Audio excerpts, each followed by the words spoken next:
Hi kids, it's me, your kooky Aunt Jasmine, and today I'm going to do a collective tarot reading. So we're going to be looking into the energy of 2021 to see what we can expect in the year ahead.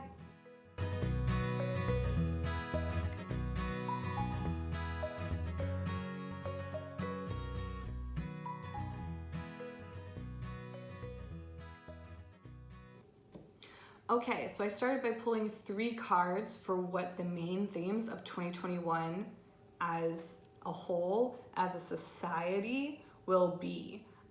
So these are like the bigger themes of the whole year.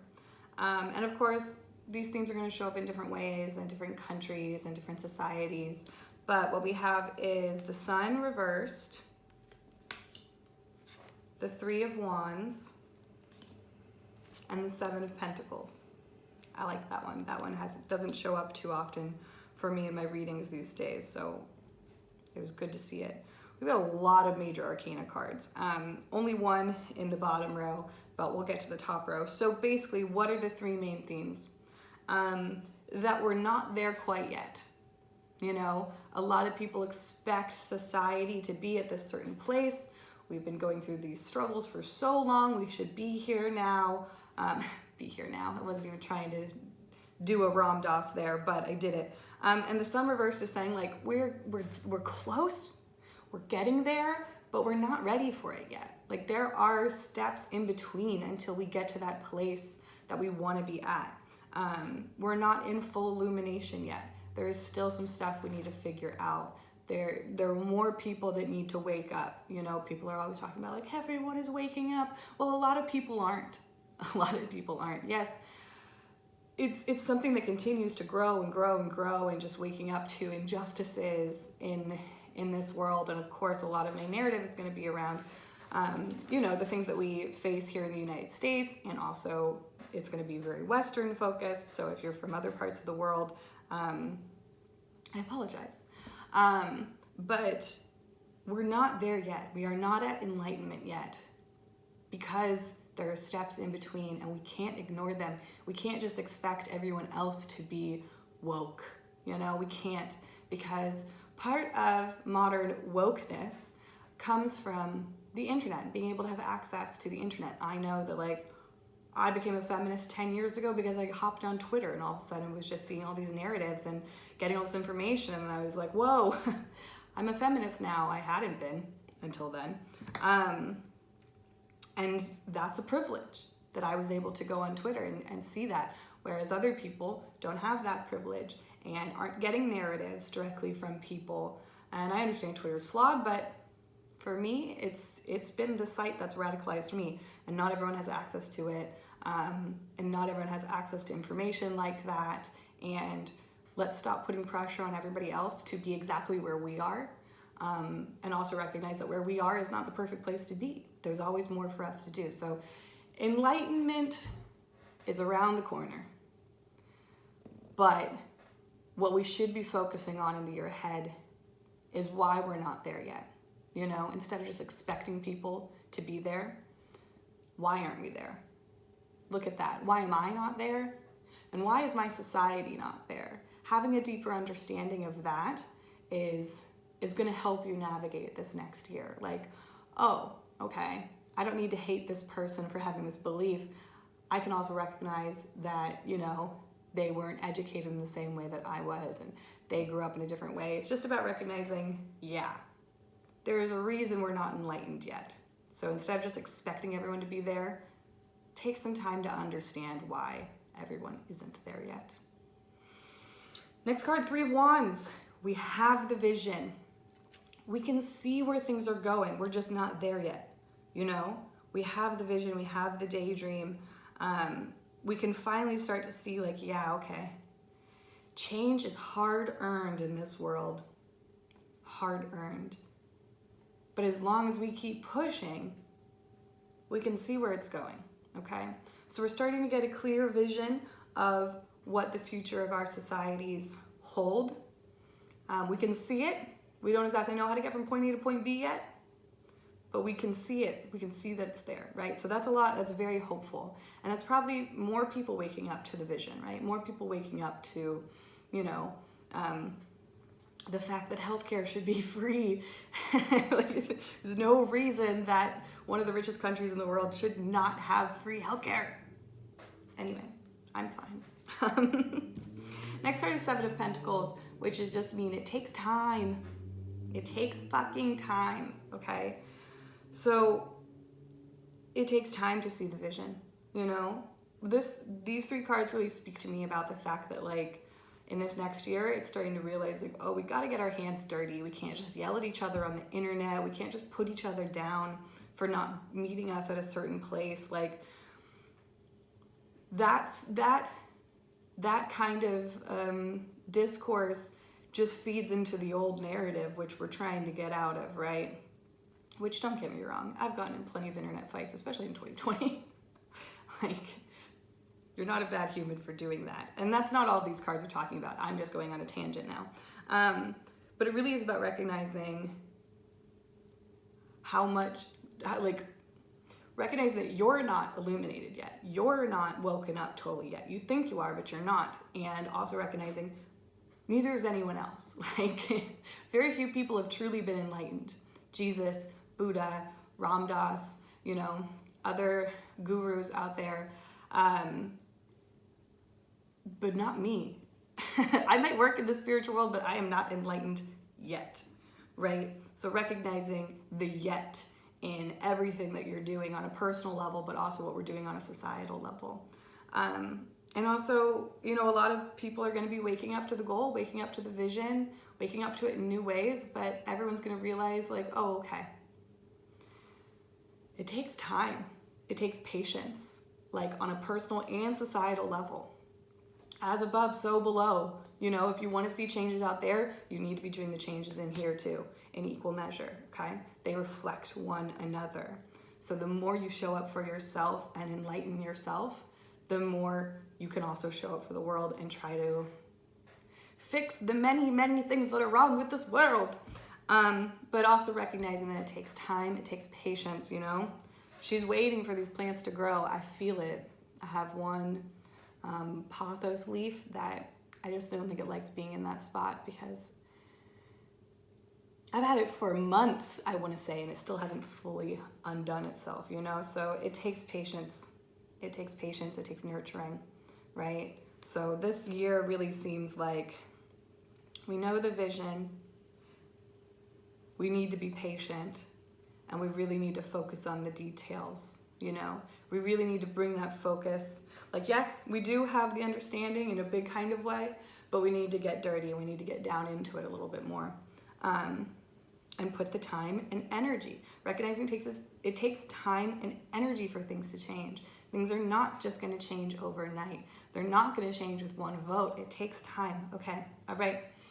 So the next three cards all represent different things. So this card is where will we see the most change? And this is fun because I pulled the Hierophant reversed, or the Hierophant. I think I interchange them both. Pecan, Hierophant, Hierophant. The Hierophant reversed. 2021 is a Hierophant year. It's a 5. It's a 5 global year because 2 + 0 + 2 + 1 = 5. So where will we see the most change is, how do I put this energy into words? It's about recognizing that the powers that be, or anyone who holds any sort of authority, anyone who has this key to knowledge, this understanding that is above you, that those people are maybe not to be trusted. That even if they are to be trusted, they don't compare to the Hierophant that's inside of you. You know, the Hierophant, it's a very old, some of the words in the tarot are pretty outdated. You know, people don't understand the Temperance card and the Judgment card and the Hierophant card because who the fuck uses those words anymore, you know? The Hierophant is the guru. The Hierophant is the spiritual teacher. But the Hierophant is a teacher. And so it's reversed. So it's saying, I don't need to be taught by other people. I mean, we all do. Being taught by other people is important. But it is this recognition like, oh, I can teach myself. I can find so much in myself. I can find truth. I can find these keys to hidden knowledge inside of myself. So where will we see the most change? People recognizing that they don't have to listen as much to other people as they do to themselves, you know, and that's going to look different in each society. That's going to look different person to person, state to state, culture to culture. That's going to look different because the Hierophant's going to play a different role for everybody. And then that inner Hierophant is going to teach everybody different things, but it is about trying to take less, like follow other people less, and really follow yourself more. So the next card is, where will we see the most growth? This kind of fits in with it. It is the Magician. I mean, this is growth in everything, because the Magician's card number 1, which is the card of beginnings. So we're going to be seeing growth in, I got a hit. I mean, it's an easy one. It's an easy one. It's not anything like a crazy download, but more people coming to magic, more people coming to witchcraft, more people coming to spirituality. I mean, the Magician, magic, right? But the important thing about the Magician is everything it needs right at its fingertips to create change, to do something new, to do something different. And so where we're going to see the most growth is people recognizing, I can change this world. I can change my life. I'm more powerful than I thought I was. You know, this is about power going into the hands of the people, right? More so. I mean, these are big cards. These are big things. Not everyone is going to experience this. Everyone who's watching this will experience this. That's kind of how it works. So this is going to be something that is personal to you watching it. But you can't expect your 65-year-old dad to be going through these same changes. You know, the energy is there, but we have free will. We can lean into it. We can lean into this collective energy, or we can bypass it. We can do that. People can do that. That's why, you know, when there's like full moons going on and you're like, oh my God, I'm so affected by the full moon, and your annoying boyfriend that you should probably dump tries to tell you that it's all made up, babe. Well, it's made up because he's bypassing the energy.